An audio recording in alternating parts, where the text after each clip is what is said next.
This is Ag Matters PM from the Iowa Agribusiness Radio Network, brought to you by the Iowa Soybean Association, your daily recap of the information that affects Iowa's farmers, producers, and consumers, right here in the heart of the heartland. With reports from our award-winning broadcast team of Dustin Hoffman, Riley Smith, and Mark Magnuson. Now, from the IARN studios in Des Moines, here's Dustin Hoffman. Good day, everyone, and welcome to Ag Matters PM from the Iowa Agribusiness Radio Network. I'm Dustin Hoffman. Today is Monday, April the 10th, 2023. We're so glad you could come along with us. Later on in the show, we'll be talking with Dave Walton. He's a Wilton, Iowa farmer and a board member on the American Soybean Association. We're going to talk about the Farm Bill. We're going to talk about other legislation, and we'll even talk about what he's hearing from farmers in his own area of East Central Iowa. We'll also take a look at that ag weather outlook and find out when you might be able to get your planters rolling. But first, let's run down those markets. It's time now for the Ag Matters PM Closing Market Summary, your source for market analysis and settlement prices from the day's trade in Chicago, courtesy of the folks at agmarket.net. Well, we're at the end of another trading day, and we're going to turn to Robin Schmahl of agmarket.net. Robin, we're back from a 3-day trading holiday. What did we see in that grain market here today? Well, it was kind of a mixture. Corn was strong, held that way most of the day, or all day, I should say. Soybean meal were down. Wheat was kind of on a roller coaster. First of all, we had the export inspections.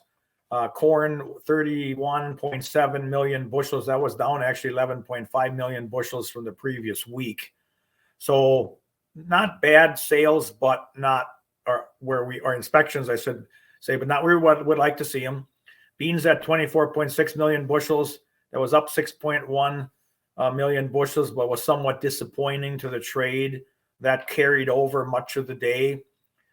Wheat, 12.3 million bushels. That was up 6.1 million bushels from the previous week. So that was a supportive nature to that market. But probably what really pushed the market initially was Russia was flexing their muscles again a little bit.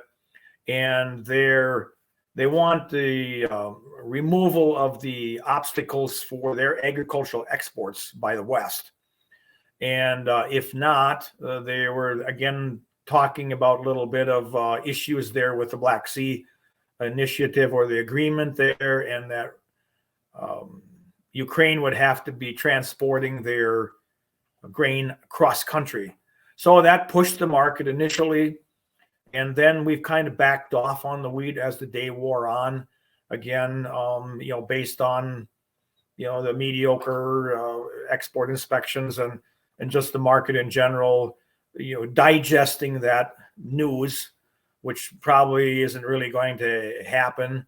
But, there's just all this back and forth rhetoric going on, and that's going to continue, and that's going to continue to create some volatility in the market. Now, December corn tested their lows early at the bottom of their range that they've been in since March, early March, but they did rebound nicely. And of course, the December was lower than the front month. May closed about 10 cents higher. So we've really got a widespread inverted market between May and December of somewhere around 90 cents. It shows the good demand base for old crop corn, a good basis in a lot of areas, apprehension a little bit, even though the market was higher today on the amount of acreage that'll get planted and what that could mean for the market. But yet we were higher overall. Now the planting intentions, planting progress today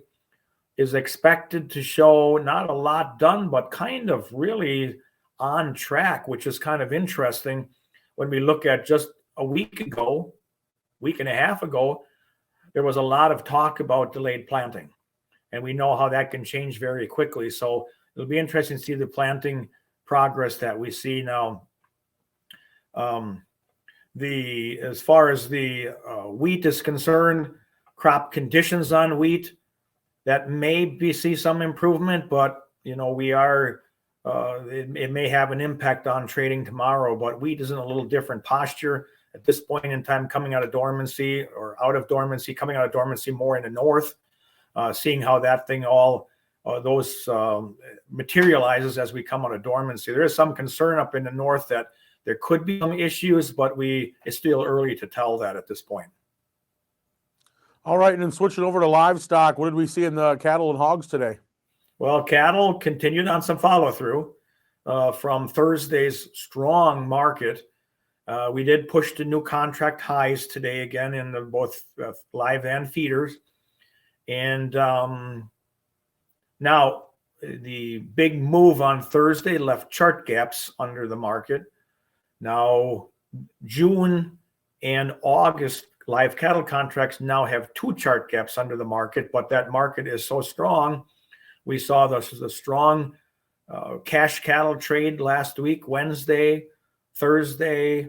Southern cattle, live cattle, $4 higher, northern live cattle, $4 higher, northern dressed cattle, wide range, anywhere from 4.5 to 9.5 higher. That market is really on fire at this point in time. We've got lighter weights. Basically, weights for steers and heifers are running about 15 pounds below a year ago. They're down about 3 pounds last week, so it requires more cattle to get the tonnage. They are pulling cattle forward in order to meet that demand, and that's just creating that tighter and tighter market. And that market just it almost seems like there's no stopping it, but it is going to be up to demand in the end result. Now, box beef at noon today, or the morning report, was both higher. Choice was up $1.96, select up $1.19. Now, April hogs gave back the gains today of what they had on Thursday. Now, April hogs are in the last week of trading. They will be done trading next week, Monday, not Friday, but next week, Monday. The later contracts were higher, showing some good gains. June showing the most of the gain. Now, the National Direct morning report was down 75 cents. That's a little disappointing. We thought we maybe would see a little bit better buying interest by the packers coming off of the Easter weekend as retailers were placing orders. Now, some of the hog slaughter facilities are dark today that were running on Friday, so we won't see a huge amount of slaughter today. But on the noon cutouts, we were up $2.45. That's a good sign. We hope that we can close that out stronger, which would show some ideas of some better demand that did materialize over the weekend. But we're certainly not seeing quite the support in that market, consistent support, as we are seeing in the cattle market. All right, Robin. Well, lots of great information as always. If folks want to talk about some of their strategies with agmarket.net, what's the best way for them to get in touch? Oh, they can call me directly at 877-256-3253 or go to our website, agmarket.net. There'll be the phone number will be in there. That'll be the main switchboard. Anybody will pick up when you call in.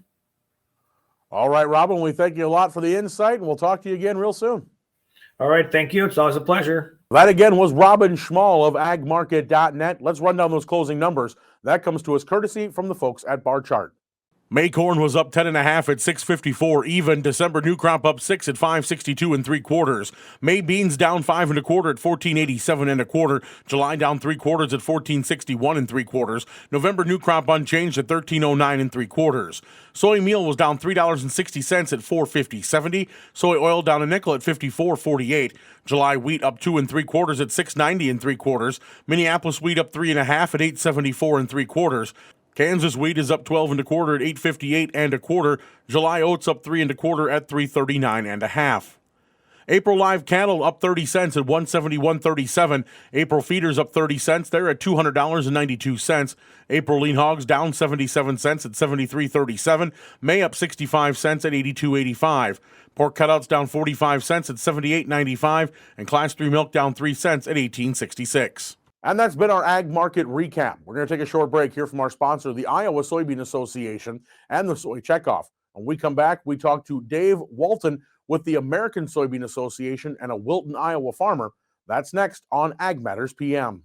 Iowa Soybean Association is driven to deliver for Iowa's 40,000 soybean farmers. We're proud to provide objective agronomic research, a helping hand with soil and water stewardship, and timely industry news powered by the Soybean Checkoff. Learn more at iasoybeans.com. Welcome back to AMPM from the Iowa Agribusiness Radio Network. I'm Dustin Huffman.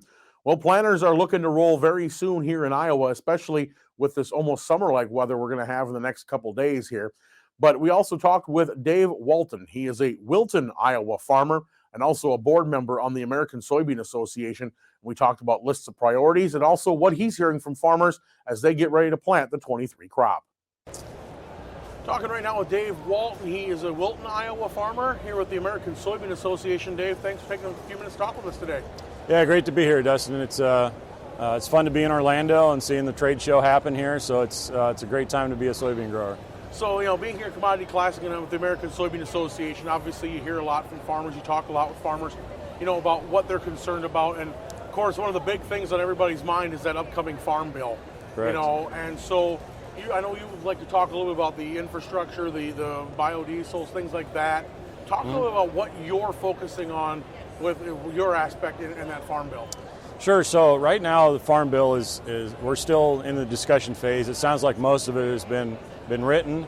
ASA had a meeting in Washington, D.C. last week, so we spent some time with legislators and actually talked to Chairman G.G. Thompson, Stabenow, her staff.